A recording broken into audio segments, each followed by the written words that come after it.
Luca. Buon lavoro.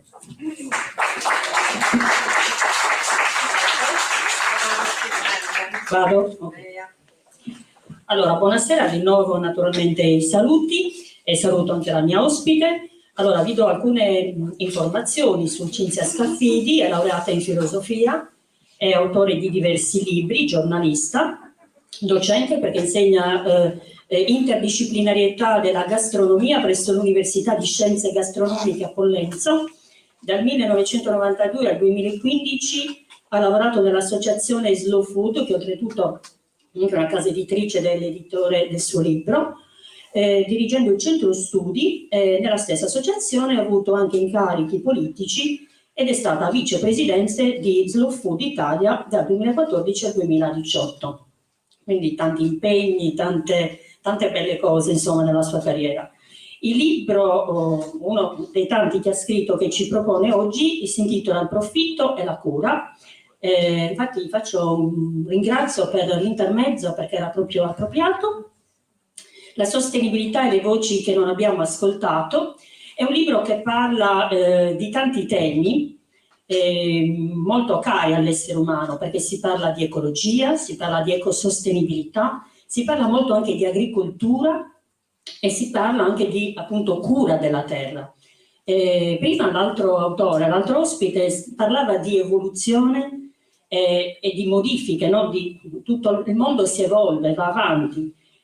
Questo libro parla anche di questo in effetti, no? Solo che diciamo, come dice appunto il titolo, le voci che non abbiamo ascoltato, ci siamo evoluti, siamo andati avanti, però come siamo andati avanti? Abbiamo rispettato poi l'ecologia, il rispetto dell'ambiente, la cura appunto della terra.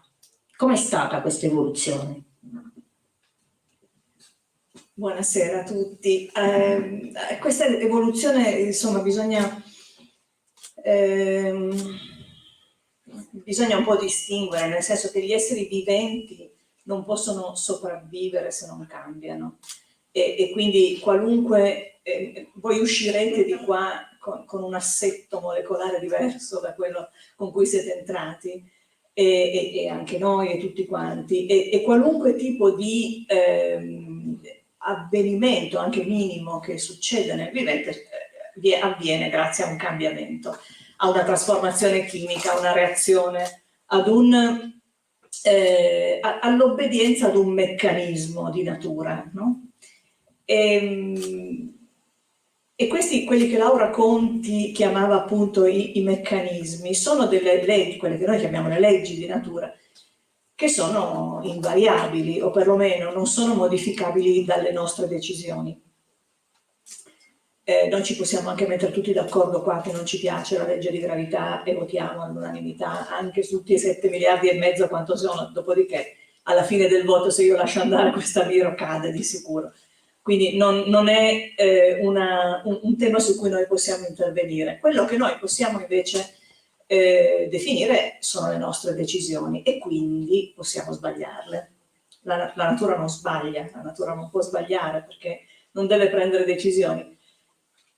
Quello che noi chiamiamo evoluzione dal punto di vista economico, dal punto di vista politico, è il frutto di decisioni. Quello che chiamiamo evoluzione dal punto di vista ecologico è il frutto dei meccanismi.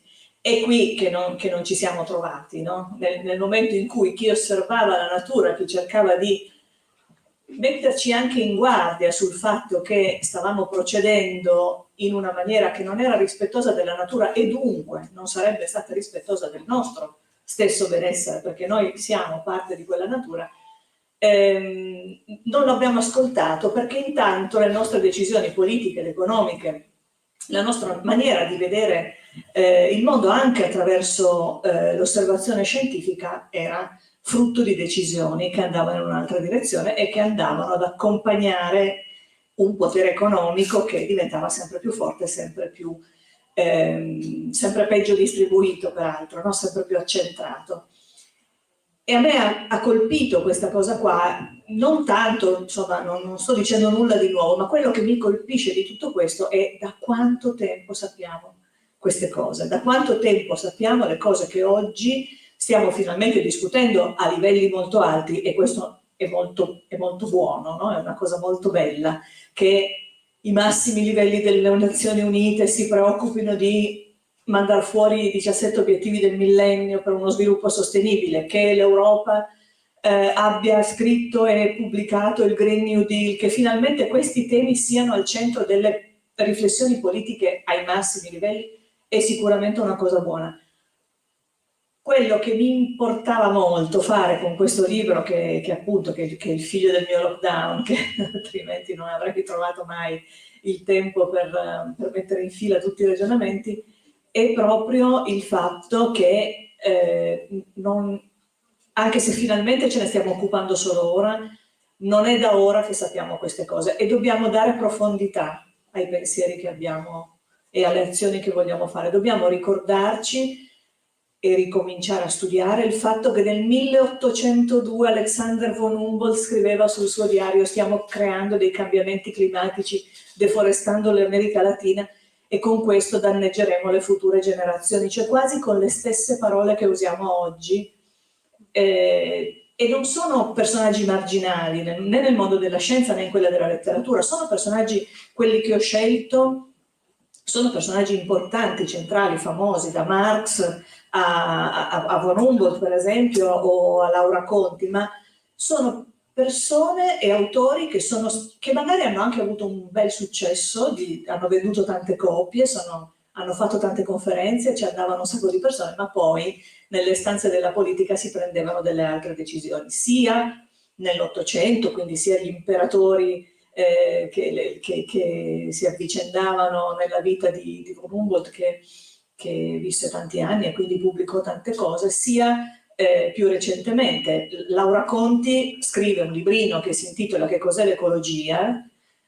E il sottotitolo è Natura, capitale, lavoro, cioè ambiente, capitale, lavoro, cioè sono le tre parole chiave che ancora oggi sono sul tavolo quando diciamo: guardate che non è vero, che non si può creare occupazione se ci si occupa dell'ambiente, non è vero, che bisogna sempre scegliere tra la salute e il lavoro, tra il benessere e il lavoro, tra la sostenibilità e l'occupazione, si può fare tutto assieme. Ecco, queste cose qua lei le scrive nel 77, all'indomani del disastro di Seveso, e sono perfettamente fresche, cioè se uno se le rilegge oggi sono esattamente lì a dirci dove dobbiamo andare, con qualche problema in più che abbiamo scoperto nel tempo, perché ad esempio lei tutta la questione della plastica per esempio non l'aveva ancora sott'occhio, ma insomma era solo questione di tempo, come si suol dire. Quindi ho provato a metterle insieme tutte queste voci che sono passate sempre un po' sotto banco e vedere se magari non riuscivamo a fare una specie di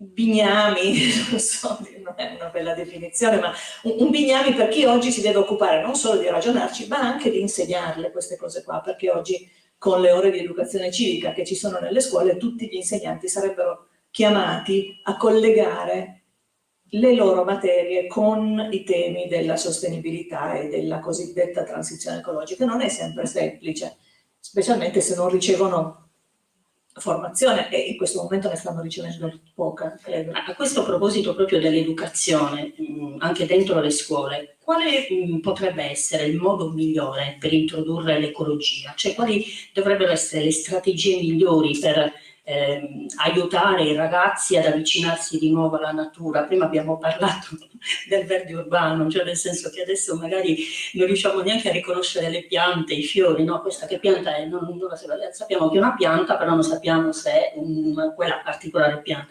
Ecco, nell'ecologia, naturalmente, inserendo una disciplina del genere, ci avviciniamo appunto a conoscere più profondamente tutto ciò che abbiamo intorno di naturale. Quali potrebbero essere le strategie migliori per introdurla, la disciplina a scuola? Ma intanto, allora, la natura e l'ecologia e quindi tutto quello che è collegato all'agricoltura, perché è lì, è quello il collegamento dell'agricoltura, con la natura, con le stagioni, con il clima, con i cicli, no? Giusto? Tutto questo non può essere soltanto un'astrazione, non possiamo, così come non è possibile imparare a fare i ristoratori o fare i cuochi semplicemente studiando e leggendo libri o guardando film.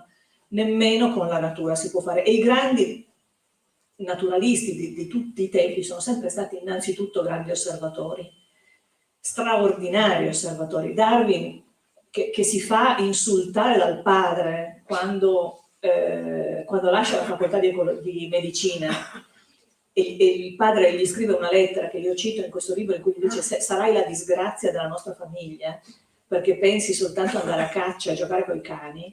Ecco, tanto per dire anche come siamo bravi, no? A inquadrare i talenti dei nostri figli.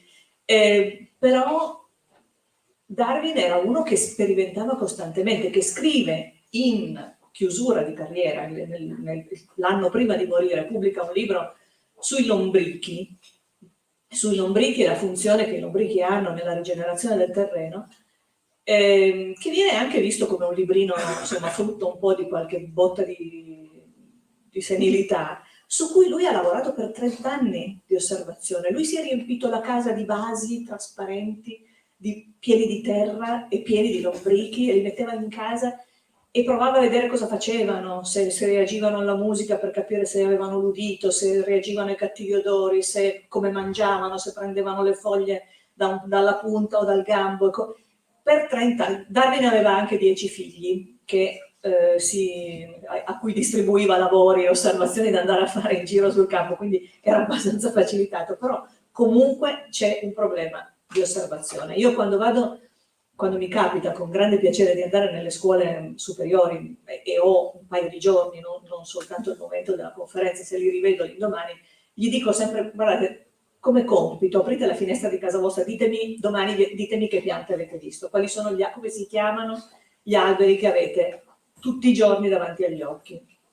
Se non sapete i nomi, chiedeteglieli a qualcuno, però non vi accontentate del fatto che sono degli alberi. Va tutto abbastanza bene con le conifere, se hanno cipressi, pini, abeti, grosso modo arrivano l'indomani dicendo che non hanno dovuto chiedere a nessuno. Se hanno degli alberi da frutta, e non siamo nel periodo ovviamente della raccolta, perché sennò è troppo facile, è finita. E comunque anche con gli alberi, che ne so, i tigli, i platani, non andiamo affatto bene, no? Gli aceri, qualcuno sa che l'acero rosso, quindi se c'è un acero rosso ce la fanno, ma altrimenti io insegno anche in una scuola per chef che c'è in Calabria. Davanti a questa scuola c'è il giardino di un'altra casa in cui c'è un nespolo gigantesco. Il nespolo è strano, cioè è una pianta facilmente riconoscibile. Su 9, visto che non c'erano le nespole attaccate perché era ottobre, mi hanno detto che era un nespolo con un po' di dubbi, però non erano tanto sicuri, erano lì che dicevano forse un nespolo in 2. Tutti tranne uno calabresi, cioè tutta gente che passa di lì tutti i giorni, comunque vengono tutti a scuola. Non ce lo chiediamo nemmeno più come si chiamano gli alberi, e in lettera a una professoressa c'è lettera a una professoressa, questo libro scritto dai ragazzi della scuola di Barbiana, coordinati dal loro priore, insomma da Don Milani, ed è una scrittura abbastanza violenta di protesta contro una scuola che tende ad emarginare i figli dei contadini, tende a non farli andare avanti, o li boccia, o se non riesce a bocciarli subito, poi comunque non li fa andare avanti nelle abilitazioni all'insegnamento, insomma. E a un certo punto scrive con una voce, scrive in io, ma non è la voce di una sola persona, comunque dice: io mi ricordo che quando facevo l'elementare un giorno la maestra mi disse: sali su quella pianta e raccoglimi 2 ciliegie. Quando lo dissi a mia madre, lei mi chiese: chi le ha dato la patente? E il ragazzo continua commentando: l'avete data a lei e l'avete negata a me, che della pianta non gliel'ho mai dato a nessuno, perché gli alberi li ho sempre chiamati ognuno col loro nome. Questa mattina, grazie a Giuseppe che ha perso 2 ore di tempo con me, passando accanto a una fattoria, un'azienda agricola, mi parlava di un tipo di contratto che c'è ancora qui in Sardegna e che non c'è quasi da nessuna parte, per cui la proprietà del terreno non necessariamente corrisponde alla proprietà degli alberi che ci sono piantati sopra. E questa cosa qua è straordinariamente significativa, cioè gli alberi sono equiparati a degli esseri senzienti, quindi così come non diventano di tua proprietà le pecore che passano nel tuo terreno, non diventano di tua proprietà nemmeno gli alberi. Gli alberi sono del loro proprietario, di quelli che li conoscono, di quelli che li potano, di quelli che decidono come trattarli. Tu occupati del terreno, no? Ovviamente può essere a doppio taglio questa cosa, no? Perché se chi si occupa del terreno decide che il terreno lo maltratta, poi neanche l'albero starà bene. Però comunque c'è questa relazione con l'albero che è stata completamente turbata dall'urbanizzazione e dall'idea appunto di verde urbano che oggi un po' ci ammorba, no? Perché è diventato un colore addirittura. Non solo non abbiamo idea di quali siano le piante sotto le quali passiamo tutti i giorni, se ci passiamo, perché magari invece passiamo in macchina e manco le vediamo, ma per gli urbanisti ci deve essere una certa quantità di verde e allora però anche così non si può ragionare, no? Addirittura abbiamo un passo sempre più, un passo indietro verso l'astrazione e ci allontaniamo da questa idea di appartenenza ad un sistema complesso che è quello della natura e che ci riguarda e dal quale continuiamo a uscire, no? Lo abbiamo fatto, io la prendo un po' larghina in questo libro perché sulla questione dell'agricoltura parto dalla cacciata dell'Eden e quindi, come dire, la metto giù un po' dalle origini, però la cacciata dall'Eden è il momento in cui noi usciamo dallo stato di natura. E come usciamo dallo stato di natura? Decidendo che vogliamo mangiare una cosa. È una decisione su che cosa mangiare che ci fa uscire dallo stato di natura. Non rispondiamo semplicemente a dei meccanismi come fanno tutti gli altri animali, ma decidiamo che vogliamo mangiare quella mela lì. E succede l'inferno. Però il nostro uscire dallo stato di natura, con questo Dio iracondo dell'Antico Testamento, molto, molto suscettibile, no? Poi nel Nuovo Testamento con i Vangeli, con la paternità si ammorbidisce, ma nella fase precedente è abbastanza, come dire, è un po' complicato averci a che fare. Si arrabbia tantissimo, ma ha sempre l'antidoto, no? Cioè si arrabbia, ma ti aiuta, no? Ti caccia dall'Eden, ma ti offre la possibilità di procurartelo il cibo. Ti dice: da qui in avanti farai una fatica pazzesca, però il cibo te lo coltivi. Io ti caccio e tu ti accorgi che sei nudo perché esci dallo stato di natura, ma io ti faccio dei vestiti con le pelli degli animali e ti levi le frasche di dosso che ti sei coperto con le foglie di fico perché pensavi che io non ti vedessi, no? Ecco, questo dono, tra virgolette, dell'agricoltura diventa ovviamente l'elemento distintivo tra l'uomo e gli altri animali, no? Anche se ci sono alcune specie di formiche, per esempio, che sembra che si coltivino questi loro miniaturizzati orti, pare che ci siano alcune insomma, il mondo degli insetti alla fine sembra quello più simile al nostro, no? Cioè, e soprattutto nel mondo degli insetti che si lavora alle scorte per l'inverno, pensate alle api, no? Pensate a tutto questo lavorio che c'è.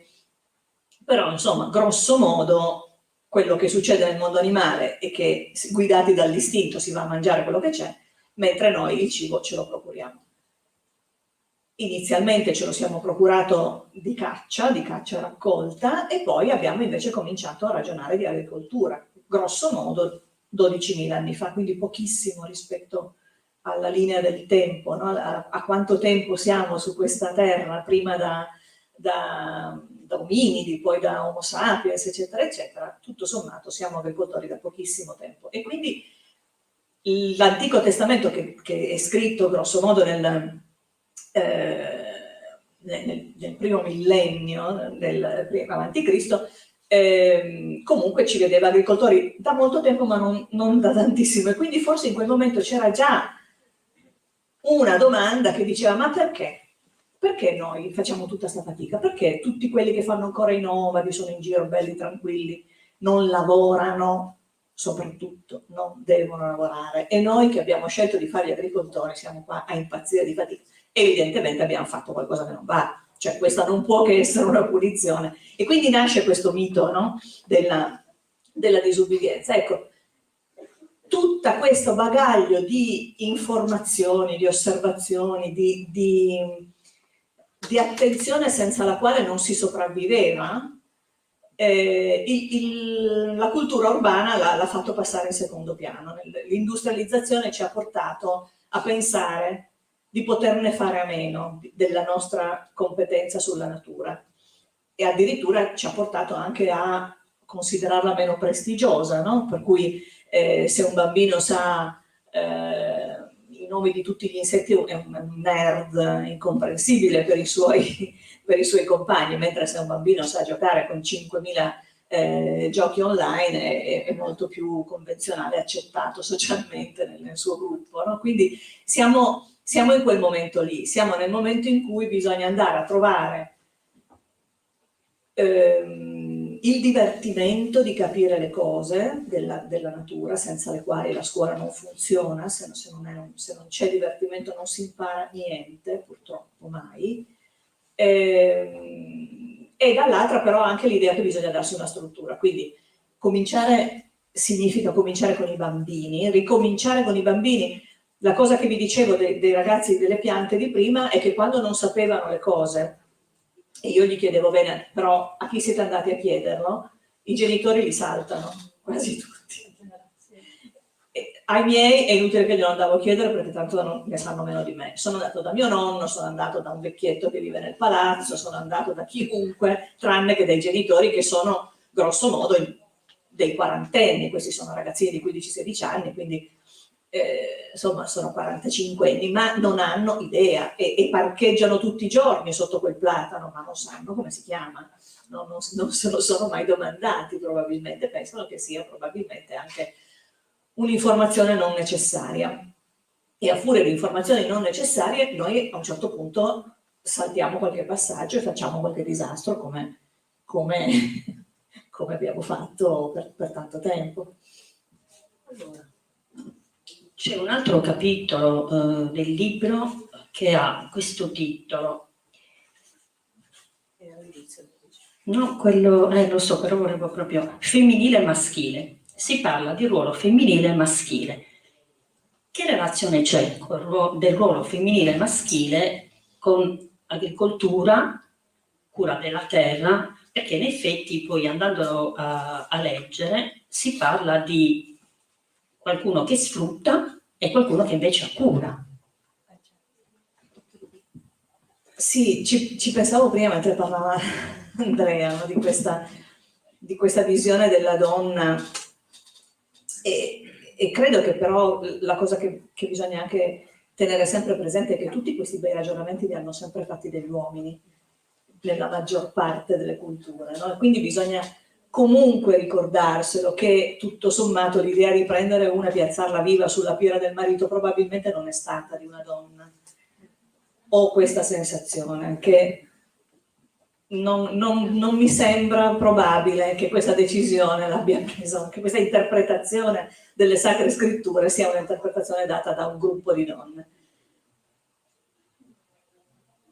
In tutto il nostro modello occidentale di sviluppo c'è un'impronta maschile, del maschile, che non vuol dire dei maschi, vuol dire della visione maschile, della visione che è un tipo di visione che ci serve tantissimo, perché è quella quantitativa, perché è quella lineare, però che va moderata, che va controbilanciata, che va messa in equilibrio con la visione del femminile, che può stare benissimo in un uomo, che può stare benissimo in parte dentro un uomo, può essere una parte della cultura di genere di un uomo, e che è la cultura che ti fa vedere le piccole connessioni, che ti fa stare attenta ai cicli, che ti fa stare attenta alla cura, che ti fa stare attenta ai segnali e ai gusti e ai disgusti. Fare agricoltura per un uomo o per una donna oggi significa badare a cose diverse.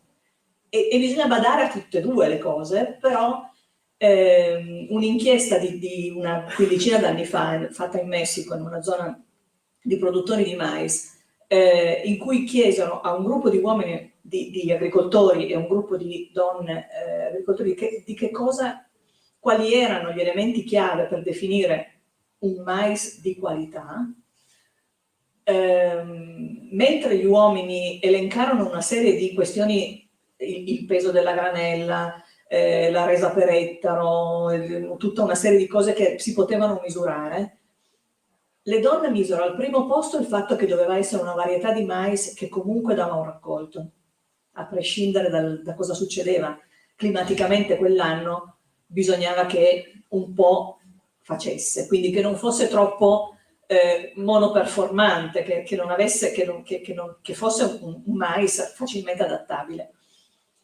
e poi che avesse che desse la possibilità di fare tutta una serie di cose che ai bambini piacevano, che in casa nutrivano, quindi il ciclo del gusto, del piacere, della trasformazione. Allora, queste due cose devono stare assieme, e invece tutta la nostra cultura occidentale, tutto quello che noi chiamiamo sviluppo, è andato sempre nella direzione di uno sviluppo guidato da un pensiero maschile. Oggi è faticosissimo, è anche molto divertente, devo dire, ma faticosissimo comunque andare a vedere in quanti rivoli tutto questo si nasconde, si manifesta. No, c'è qualcuno di Napoli qua?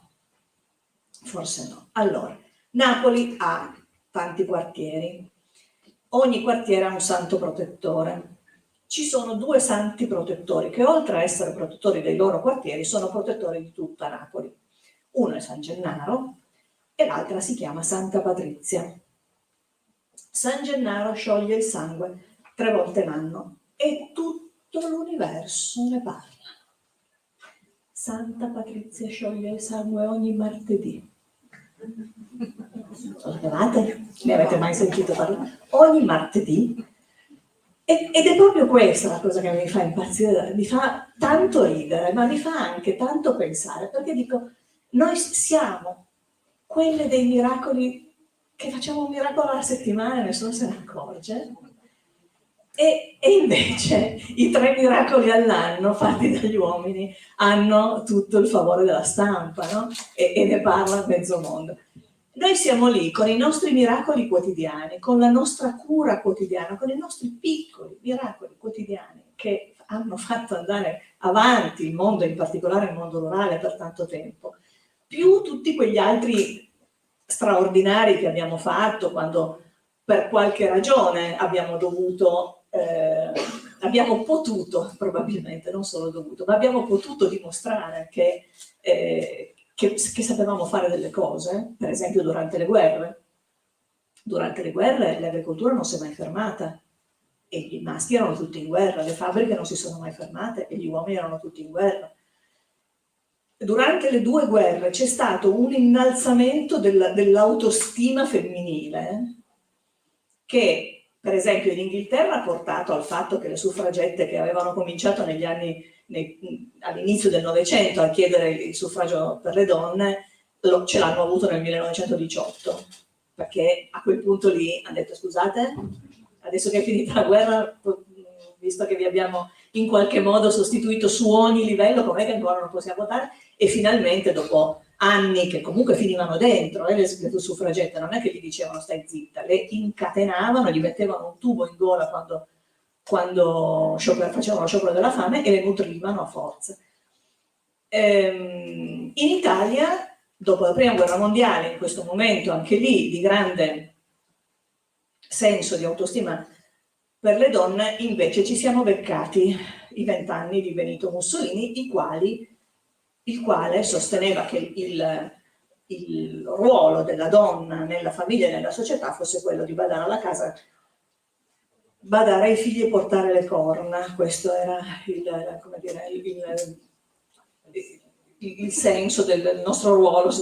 E il numero dei suicidi di donne in quel ventennio lì è altissimo in Italia, perché è stata una facciata, come dicono in Toscana. Abbiamo preso una botta in faccia arrivavamo da questo momento di grande come dire, innalzamento del nostro prestigio, ci siamo ritrovati questo che ovviamente ci ha depresso non poco. Quello che serve è l'equilibrio, ma prima dell'equilibrio dobbiamo probabilmente passare attraverso un momento di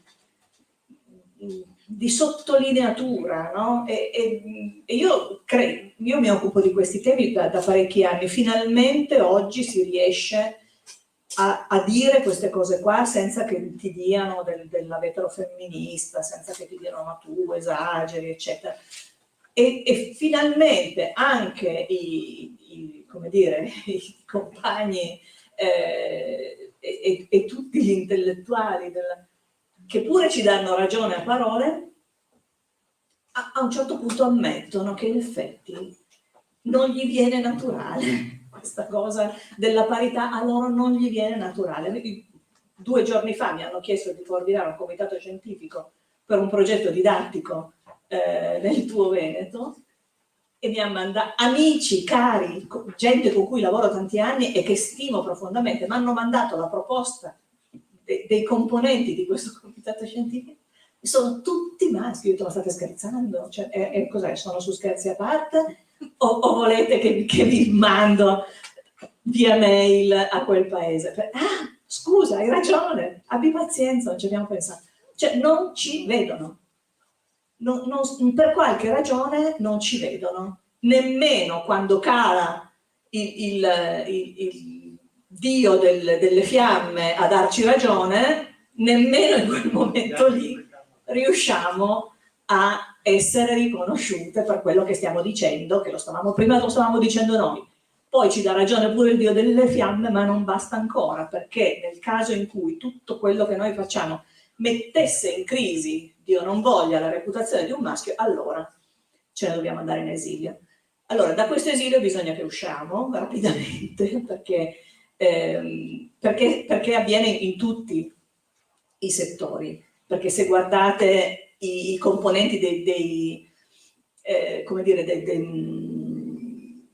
consigli di amministrazione delle grandi aziende, se guardate quante sono le cuoche stellate nella Michelin, se guardate tutto, e sono sempre di più, ma bisogna lavorarci tanto e bisogna anche, come dire, non dare per scontato quello che dicevo prima, no? Il pensiero femminile non sta tutto nel mondo delle donne, il pensiero maschile non sta tutto nel mondo degli uomini, ci servono tutti e due, ma bisogna anche imparare a riconoscerli, bisogna cercare di capire che a noi serve, che se noi partiamo dalla cura, poi il profitto può anche arrivare e sarà un profitto diffuso, condiviso, redistribuito. Se noi partiamo dal profitto, la cura ce la dimentichiamo. Se l'obiettivo è il profitto, alla cura non ci arriviamo.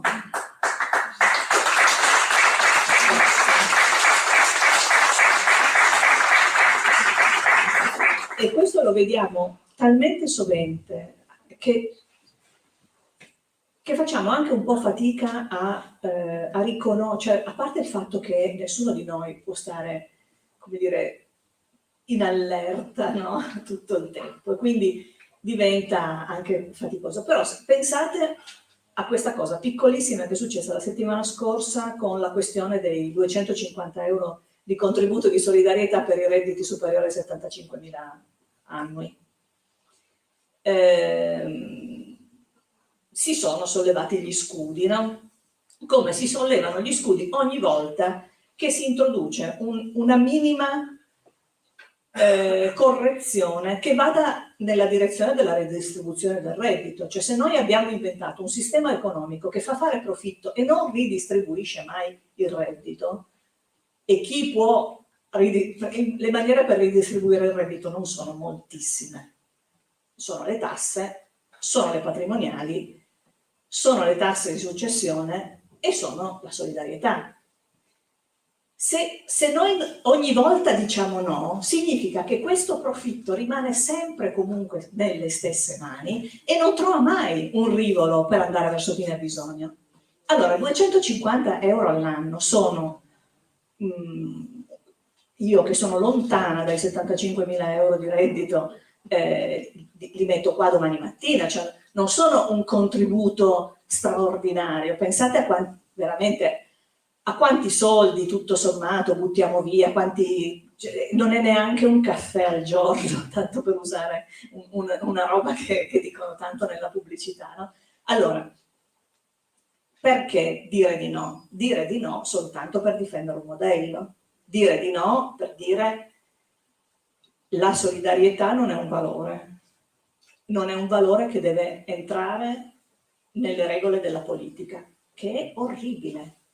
È una cosa orribile da dire, che la politica non si deve occupare di solidarietà, che la politica non debba fare educazione ai cittadini verso solidarietà. Oltretutto il reddito, cioè quelli che hanno più di quel reddito lì, in Italia sono una percentuale che non arriva nemmeno al 3%, invece si sono sollevati gli scudi anche di quelli che guadagnano meno, perché non deve passare il principio, non sia mai che poi arriva anche sui redditi più bassi. Ecco, questa cosa qua è talmente sintomatica di una idea di comunità che noi abbiamo completamente perduto e che invece era un'idea forte, è sempre stata nelle culture rurali dove magari circolavano meno soldi contanti, però la cultura rurale era una cultura di comunità ed era una cultura di comunità come dire, che non vuol dire che erano tutti bravi, generosi e gentili, no? E sappiamo che il mondo contadino è stato anche brutale, è stato faticosissimo ed è stato, come dire, un mondo difficile, però c'erano delle ritualità che servivano da argine. Nei momenti del grande lavoro si lavorava tutti assieme. Gli elementi vitali per la sopravvivenza non si vendevano, si regalavano e c'era un obbligo al regalo. Non so se avete visto questa meravigliosa mostra sul pane rituale degli sposi, dove c'è anche il lievito madre non si vendeva. Il lievito madre non solo non si vendeva, ma se qualcuno te lo chiedeva tu non gli potevi rispondere di no, nemmeno se erano le streghe del bosco. Tu glielo devi dare. E questo, i semi nelle comunità rurali, i semi si sono sempre scambiati. Oggi li brevettiamo. Li brevettiamo vuol dire che nemmeno se li voglio migliorare non posso accedere, perché prima devo pagare un po' di royalty a quelli che hanno i brevetti. Ecco, dobbiamo stare un po' più attenti perché tutte queste forme di insostenibilità ci sono state comunicate subito da chi se ne è accorto. Ci sono state comunicate anche in maniera non sempre, come dire, riconosciuta. No? Qualcuno di voi avrà letto un romanzo che si intitola L'amante di Lady Chatterley. L'amante di Lady Chatterley è famoso perché è un romanzo in cui ci sono un paio di scene erotiche, quindi è stato molto censurato, eccetera, eccetera, ma c'è questa storia politica fortissima tra questo guardiacaccia molto politicizzato, che viene dal mondo dei minatori, e questa donna nobile che in realtà non è che ne capisca tantissimo di politica, però si rende conto che lui ha ragione, e lui a un certo punto, vabbè, la storia molti la conosceranno, comunque a un certo punto il romanzo finisce con loro due che sono temporaneamente separati, ma si ricongiungeranno, ma mentre sono temporaneamente separati si scrivono delle lettere e lui a un certo punto le scrive: se noi imparassimo di nuovo a stare bene con i nostri simili, se imparassimo di nuovo a ballare, se imparassimo a farci i nostri vestiti, a farci i nostri sgabelli, se imparassimo a far ridere le nostre donne e a ridere insieme alle nostre donne, forse il problema industriale si potrebbe risolvere, se imparassimo a fare a meno del denaro. Ecco, questo elemento qua, scritto, siamo insomma nel periodo delle lotte, dei primi interventi industriali nelle miniere di carbone, quindi comunque di situazioni che avevano a che fare con una povertà vera e con un disagio vero. Quel romanzo lì non è famoso per queste ragioni. Quel romanzo lì, a parte il fatto che non so se entri nelle scuole superiori, perché voglio dire ci sono due che trombano, quindi guai al mondo, no? Però ecco, quella è l'unica sintesi che tutti conoscono dell'amante di Lady Chatterley, fine, punto. Che dire che è semplificato forse non rende l'idea. Ecco, questo elemento qua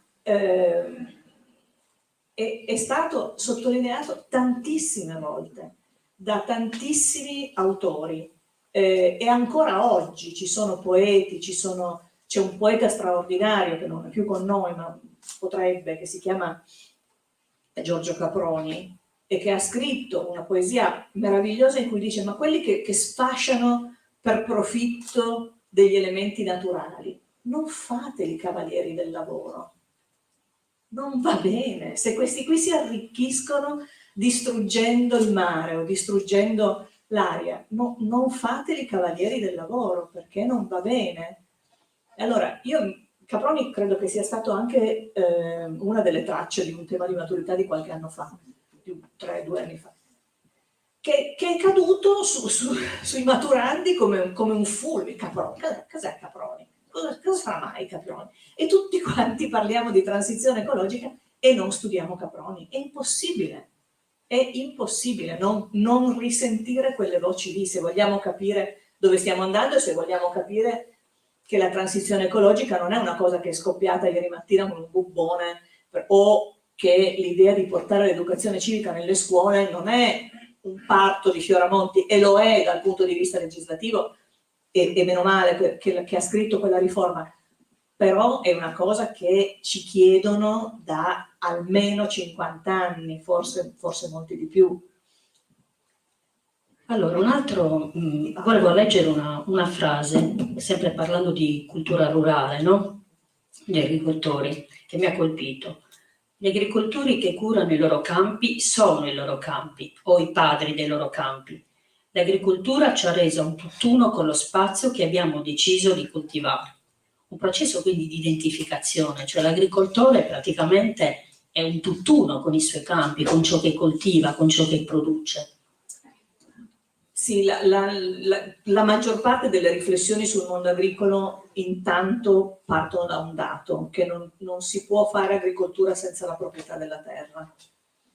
E questo è stato importante per noi, pensate a tutto il periodo dei primissimi anni della Repubblica, con le riforme agrarie, con i Vespri, con tutto quello che succedeva nel momento di passaggio da un regime feudale, che era un regime feudale e mafioso al sud, a un regime repubblicano che doveva in qualche maniera andare. A Roma facevano le riforme agrarie, ma nelle riforme agrarie decidevano che le percentuali di raccolto con i mezzadri dovevano essere cambiate in 60-40 a favore dei coltivatori, ma poi giù non lo facevano. Poi nel sud questa cosa qua non succedeva, perché i sovrastanti, i campieri, eccetera, erano tutti al servizio degli aristocratici ed erano sostanzialmente appartenenti a delle reti di mafia che hanno prodotto gli omicidi di tutti i sindacalisti dei braccianti, di tutto quello che sappiamo, di tutti quei tanti processi andati a vuoto, perché poi la maggior parte di quei processi, di quegli omicidi sono rimasti impuniti, ed è il momento in cui nasce anche nelle aule dei tribunali questa cosa che la mafia non esiste, no? Per cui quando a un certo punto tu non riuscivi più a provare niente, allora cominciavi a prendertela con le vittime dicendo: no, ma si sono inventati tutti, è stato un litigio tra sindacalisti, si sono ammazzati tra loro. Ecco, la relazione degli agricoltori con lo spazio, nel momento in cui noi diventiamo agricoltori, abbiamo una relazione che cambia con lo spazio, perché se noi siamo tutti nomadi, nessuno possiede niente e noi attraversiamo questo spazio quasi dimenticandocene, è lo spazio che condividiamo con gli animali, con le piante, con la foresta, con gli insetti, eccetera, eccetera.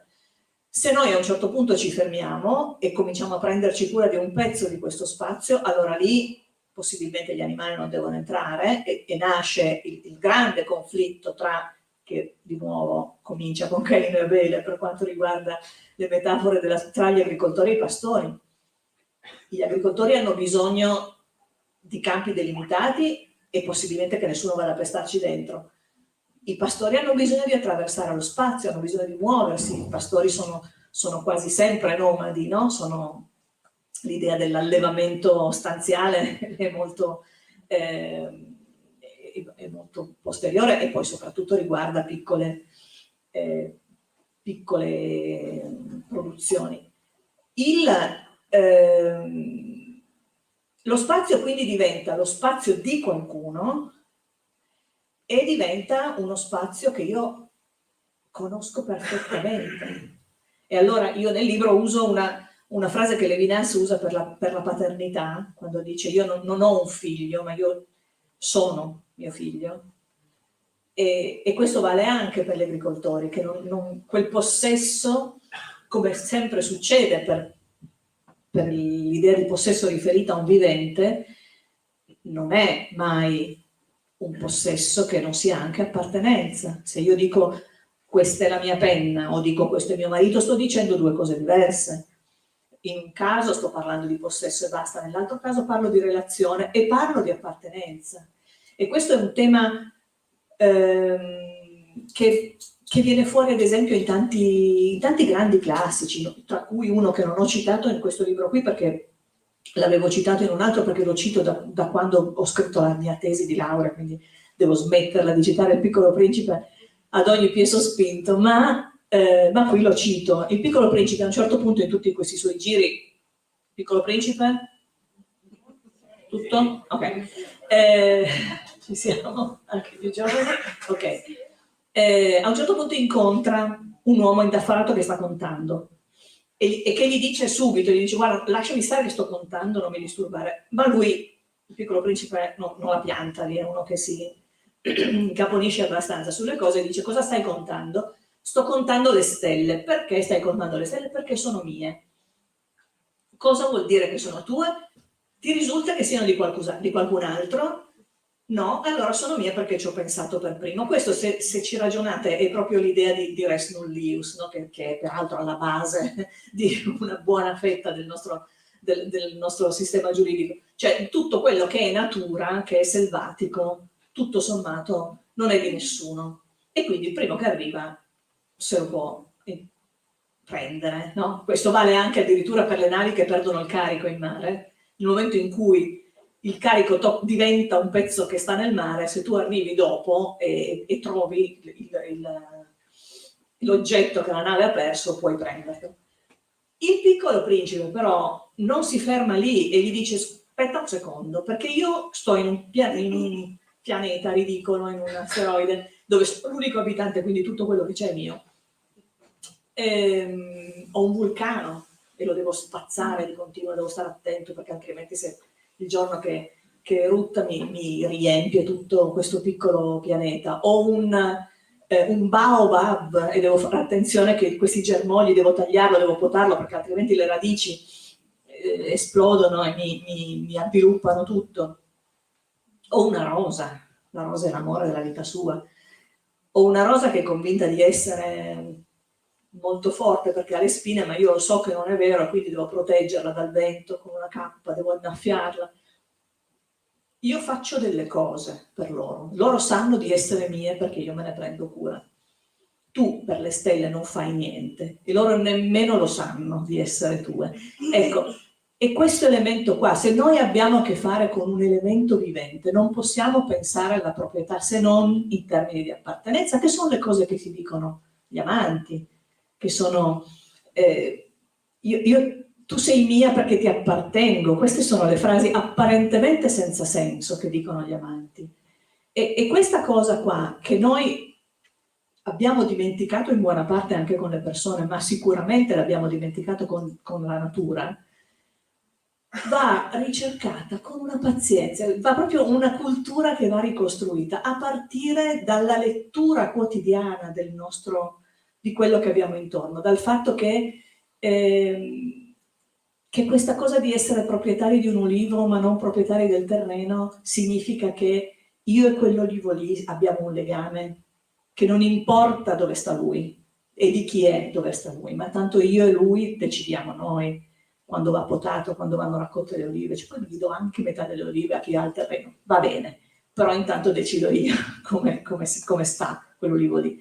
Ecco, questa è la relazione profonda che abbiamo cambiato diventando agricoltori, e abbiamo cambiato quella con lo spazio, e abbiamo cambiato anche quella con il tempo, ovviamente, perché nel momento in cui siamo diventati agricoltori abbiamo scoperto che dobbiamo occuparci del futuro, cosa che non ci succedeva da nomadi. I nomadi vivono alla giornata, come si dice, mentre gli agricoltori devono pensare al futuro. Tutti quelli, quando vi dicono che occuparsi di agricoltura significa fare i passatisti, ditegli di no. Ditegli che occuparsi di agricoltura significa pensare al futuro in ogni momento della giornata, anche quando metti un seme, stai pensando al futuro, non stai pensando sicuramente non al passato. E cambia la nostra relazione col tempo, cambia la nostra relazione con la morte, cambia la nostra relazione con il nostro tempo. Il nostro tempo di vita viene inquadrato in un periodo, perché se pensiamo al futuro dobbiamo pensare che a un certo punto arriva un momento del futuro in cui non ci siamo più, e anche lì dobbiamo pensare a qualcosa. Quindi le comunità degli agricoltori sono sempre, non degli agricoltori, ma comunque le comunità rurali sono comunità di vivi e di morti, sono comunità che non escludono nessuno. Pensate agli straordinari riti che ci sono tra fine ottobre e inizio novembre in tutte le culture rurali, perché è la fine del ciclo, perché è dai tempi di Demetra che questo sparire dei semi sottoterra per qualche mese, che è molto simile peraltro alla storia della come si chiamava? La moglie di Rama? Esatto, sì. Perché la figlia di Demetra, Proserpine, a un certo punto viene rapita da Ade, e il fatto che sia stata con lui per un po' di tempo e che quindi abbia mangiato con lui, anche se poi lui la rilascia andare perché Giove insomma negozia, ma il fatto che abbia mangiato con lui la obbliga a tornare da lui per 3 mesi all'anno. Quindi questo esilio si ripercuote, si ripropone anche nella cultura greca. E questi 3 mesi all'anno sono i 3 mesi di buio, sono i 3 mesi dei semi sottoterra, sono i 3 mesi in cui la madre si dispera e la cerca. E sono tutti i riti che noi abbiamo nel momento di passaggio di ciclo, no? Altro che non è vero che Halloween è una storia importata dagli Stati Uniti. Halloween è un mito celtico che è esattamente quello, la fine del ciclo agricolo è il momento in cui tutto muore, ma proprio per questo tutto ricomincia, e noi non ce l'avevamo la necessità di pensare ai cicli quando eravamo nomadi, perché non c'era niente che dovesse ricominciare, semplicemente si andava avanti. Il pensare al domani con il bene e il male, perché vuol dire anche che iniziamo a accumulare nel momento in cui diventiamo agricoltori, iniziamo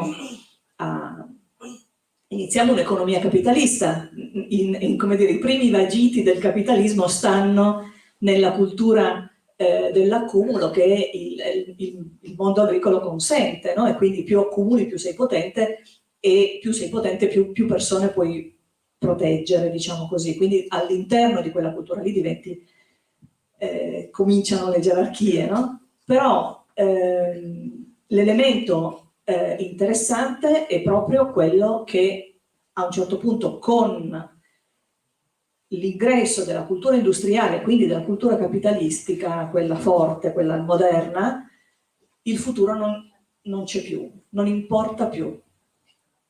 Ancora oggi noi diciamo, quando qualcuno fa qualcosa in maniera smodata, diciamo come se non ci fosse un domani, che è una cosa che abbiamo mutuato un po' dagli inglesi, ma noi abbiamo frasi simili. Comunque, e Laura Conti scrive nel suo libro meraviglioso: il capitalismo non può aver pensiero per il domani, perché deve fare in fretta, deve accumulare in fretta, e non importa quale costo, perché non importa il futuro. E quindi queste generazioni future di cui oggi tutti si riempiono la bocca, se ci vogliamo pensare veramente, vuol dire che dobbiamo proprio scardinare un elemento culturale importante che in questo momento ci fa vedere troppo vicino noi abbiamo un raggio di visione che è troppo vicino a noi, e se non cerchiamo di vedere nel futuro, o comunque di assumere che i cicli continueranno e quindi bisognerà consentire anche che continuino,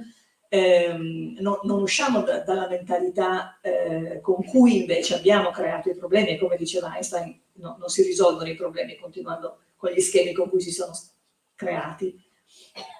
Ecco, il momento del passaggio all'uomo agricolo, diciamo così, è il momento in cui si rivoluziona il nostro rapporto sia con lo spazio che con il tempo, e su questo si costruisce una cultura straordinaria, che poi invece il mondo industriale, che non è un mondo senza cultura, sia lontano da me l'idea di pensare che nelle fabbriche non sia fatta cultura, o che non ci sia un mondo urbano che è un mondo di cultura, però non è una cultura che può occuparsi della natura e dell'ambiente, perché è proprio la cultura che ci ha sganciati dalla cultura dell'ambiente. Quindi se vogliamo andare a cercare la sapienza che ci serve oggi per questa transizione ecologica, la dobbiamo cercare in quella competenza che stava tanto in mano al mondo agricolo, e che anche lì è andata perdendosi grazie all'entrata dei modelli industriali pure nella produzione agricola, che oggi comunque sono sotto gli occhi di tutti. Bellissima questa riflessione, bella, un applauso. Un applauso. Sì, veramente, no, è una cosa molto molto importante, assolutamente. Allora, mi sembra che i tempi sono un po' ristretti. Al posto... Sì, certo. Sì, ma okay.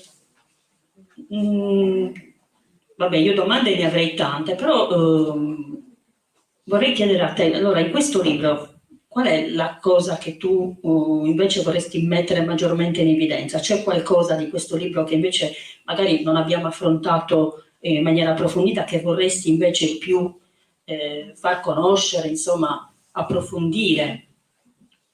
Ma allora, questo libro, alcune delle cose che mi hanno detto su questo libro mi hanno anche fatto capire un po' meglio a cosa può servire. Qualcuno mi ha detto che eravamo alla fine di una presentazione e lo stava comprando, e io ho detto qualcosa tipo grazie, non so, una roba così, mi ha detto guardi, io di leggere il suo libro non ho tempo, però mi interessa la bibliografia e lo sto comprando per questo. Dico, ma meglio che niente. Sappiate che c'è una ricca bibliografia che può essere da guida anche per ulteriori ricerche. Poi se lo leggete mi fate piacere, però al vostro buon cuore. Una persona che si occupa di agricoltura biologica mi ha detto è un libro che mi dà ottimismo, e questo mi ha colpito molto, perché il mio timore era quello di dipingere un quadro devastato e devastante che facesse passare la voglia di fare qualunque altra cosa. E in realtà io ho grande fiducia nella nostra capacità di capire le cose, se ci mettiamo a studiare, se apriamo un libro. E questa idea di essere qua in una situazione in cui in teoria bisognerebbe presentare libri autobiografici, e questo non lo è. E poi alla fine ho detto, beh, forse non è vero che non lo è, perché intanto parte da una serie di domande che mi vengono fatte regolarmente dai miei studenti all'università, e quindi quando io gli dico guardate che questo l'ha già detto Tizio, questo l'ha già detto Caio, c'è sempre qualcuno che dice ma visto che lo sappiamo da tutti questi tempi, com'è che siamo ancora qua? Ed è questa stata una delle leve che mi ha spinto anche a scriverlo, no? Questo fatto che loro con grande gentilezza mi hanno detto ma scusate, però se queste cose qua le sapete da 50 anni, magari potevate pensarci prima invece di continuare a insegnarcele per dirci che le sappiamo da 50 anni, che poi sono di più di 50 anni. E noi possiamo avere delle idee, cioè la nostra idea di progresso passa attraverso una serie di idee geniali che ci vengono e che sono oggettivamente geniali, ma che poi nel momento in cui quelle idee passano dal motivo per cui sono state pensate all'applicazione pratica, si rivelano anche grandi fonti di profitto, e a quel punto lì succede un disastro. Io faccio 3 esempi in questo libro, nel capitolo 3 disastri da Nobel, che sono il DDT, che oggettivamente è stata una meraviglia. Qua siamo in una delle aree che per primo l'hanno utilizzato negli anni 40, le zone malariche della Sardegna sono state bonificate grazie al DDT. Ma poi negli Stati Uniti veniva sparso con gli aerei. Certo che non può funzionare una roba del genere sparso con gli aerei, se non per far venire il cancro a tutta una popolazione, uccidere tutte le forme di vita che ci sono. La plastica, prendiamo una materia che sta sottoterra per millenni, sappiamo che tra i suoi grandi pregi è il fatto che è duratura, e cosa facciamo? Ci facciamo il monouso. Salute. Ci facciamo il monouso e poi ce lo ritroviamo nei piatti, ce lo ritroviamo in mare, ce lo ritroviamo dovunque, ci facciamo le cannucce dello spritz. Perché dobbiamo mettere la cannuccia nello spritz? Io capisco il monouso negli ospedali, voglio dire, non è che voglio che mi mettano il catetere che hanno tolto un'altra dopo averlo sciacquato sotto il rubinetto, quello va bene, però invece ci sono degli ambiti in cui il monouso ha fatto dei danni, e le prime 2 voci di oggetti che si ritrovano in spiaggia dopo le mareggiate sono le cannucce e i bastoncini del cotton fioc. Ditemi voi se sono degli elementi che meritano come dire, l'eternità. E la terza, ovviamente, il terzo Nobel che poi abbiamo usato malamente è quello dei fertilizzanti chimici. Anche lì ottima idea, però andava usata nelle aree depresse, a piccole dosi, eccetera. Ma siccome costa pochissimo creare fertilizzanti chimici, e in particolare sono gli stessi elementi chimici con cui si fanno gli esplosivi, e quindi dopo le 2 guerre c'avevamo delle scorte da far fuori, li abbiamo sparsi dovunque e abbiamo inaridito il mondo anche in questo modo qua. E quindi, come dire, e poi è la misura, no? È il senso della misura. Il profitto, dice Jean Genot, smisura, perché la sete di denaro ci fa perdere il senso della misura, e questo invece è esattamente quello che dobbiamo recuperare. Io ve lo leggerei tutto, ma non si può, non c'è tempo, e quindi chiudo qua. Grazie veramente. Bellissimo libro, lo consiglio.